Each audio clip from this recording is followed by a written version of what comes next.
Hello guys, welcome to my YouTube channel best share analysis में आपका स्वागत है। तो चलिए आज हम बात करने वाले हैं एक स्टॉक के बारे में जिसका नाम है एस बैंक। तो एस बैंक को लेके एक बैड न्यूज़ आई हुई है, तो चलिए वो बैड न्यूज़ को समझते हैं कि न्यूज़ कैसी कहाँ है। एस बैंक की अगर हम बात करें तो इसका शेयर प्राइस 25 रुपये 41 पैसे पर ट्रेड करके क्लोज हुआ, जो एक दिन में 0.07 पैसे की गिरावट दिखा रहा है, जो कि 0.27% घंटे का होती है। तो चलिए न्यूज़ देख लेते हैं। न्यूज़ क्या है? तो न्यूज़ है एस बैंक को रिसीव्ड हुआ है एक जीएसटी पेनल्टी ऑर्डर, जो कि है 3.02 करोड़ का, जो फाइनेंशियल ईयर 2021-22 के लिए हुआ है। द पेनल्टी जो है रिड्यूस करी गई है फ्रॉम 3.3 करोड़ से। बेसिकली ये पेनल्टी पहले 3.3 करोड़ थी, अब ये 3.02 करोड़ कर दी गई है। बिल भी legally contested by the bank, और ऐसा बोला जा रहा है लीगली कंटेस्ट करा जाएगा बैंक के जरिए। तो चलिए डिटेल में हम देखते हैं कि न्यूज़ कैसी क्या है।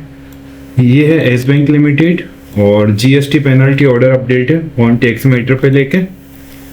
और बैंक को रिसीव्ड हुआ है एक जीएसटी पेनल्टी ऑर्डर जो है 3.02 करोड़ का फाइनेंशियल ईयर 2021-22 के लिए फ्रॉम यूपी जीएसटी डिपार्टमेंट से। तो ये यूपी जीएसटी डिपार्टमेंट से इन्हें रिसीव्ड हुआ है। This penalises tax demand under CGST act section 73 के तहत है। ये मतलब सीजीएसटी एक्ट सेक्शन 73 के अंतर्गत मतलब दिया है। प्रीवियसली पेनल्टी जो थी वो थी प्रीवियस वाली 3.3 करोड़, और जो रिड्यूस कर दी गई है जो हो गई है 3.02 करोड़। जो बैंक है वो लीगली कंटेस्ट करेगा दिस ऑर्डर को, कानूनी तौर पे बैंक इसको कंटेस्ट करेगा। जीएसटी पेनल्टी बैकग्राउंड की अगर बात करें तो द बैंक को रिसीव्ड हुआ है एक official order Uttar Pradesh GST department से, जो कि डेटेड है जून 20 2026 का, कंसर्निंग है फाइनेंशियल ईयर 2021-2022। और ऑर्डर जो है कंफर्म कर रहा है पेनल्टी डिमांड 3 करोड़ और 3 करोड़ के लगभग 3.02 करोड़ के, प्लस टैक्स जो भी आएगा और इंटरेस्ट जो है under section 73 of the CGST act. कुल मिला के कंपनी को देखा जाए तो पेनल्टी देनी है, उसके बाद टैक्सेस देने हैं और उसके बाद इंटरेस्ट देना है under section 73 of the GST act के तहत। रिडक्शन इन पेनल्टी की अगर हम बात करें तो अर्लियर पेनल्टी जो थी वो थी 3 करोड़ 30,55,942 की प्रीवियस ऑर्डर के हिसाब से। करंट ऑर्डर रिड्यूस कर रही penalty by 28 lakh due to जो है पार्शियल डिमांड ड्रॉप हो रही in favour of the bank. मतलब इन्होंने डिमांड थोड़ी सी रिड्यूस कर दी है जीएसटी की, क्योंकि 28 लाख जो है पार्शियल डिमांड ड्रॉप हुई है इन फेवर बैंक के फेवर में।